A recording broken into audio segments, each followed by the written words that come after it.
தன் மகள் தவறு செய்திருப்பதாக கருதி புதிய மாலை ஒன்றை சுற்றி பெருமாளுக்கு கொடுக்கிறார். ஆனால் பெருமாள் அதை ஏற்கவில்லை. அதை ஏற்க மறுக்கிறார். ஆண்டாள் அணிந்து கொடுத்த மாலையை மற்றும் முழு அன்போடு ஏற்கிறார் பெருமாள். பெருமாள் மீது அதிக பக்தி கொண்ட ஆண்டாள் நாச்சியார் சூடி கொடுத்த சுடர் மாலையை ஏற்றுக்கொள்கிறார். இந்த சூடி கொடுத்த சுடற்கொடி என்னும் காட்சியை 120ஆம் ஆண்டு காட்சியாக நாங்கள் இந்த ஆண்டு அளித்திருக்கிறோம். பெண்களும் தாய்மார்களும் மண்டலத்தை கலா ரசிகர் பெருமக்களும் எல்லாம் உள்ள புகை மாறி காலையினரால் தொடர்ந்து 4வது தலைவர்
மகனாக பாவித்து ஆண்டாள் என்ற பெயர் சுட்டி பூமாலை சூட்டியும் பாடலை சொல்லிக் கொடுத்தும் அரங்கம்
வேண்டுமா?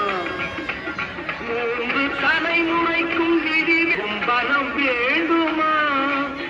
தோன்றும் பகை நடுங்கும் பலம் நலம் வேண்டுமா? இவை மூன்றும் துணை இருக்கும் நலம் வேண்டுமா? கல்வியா செல்வமா வீரமா?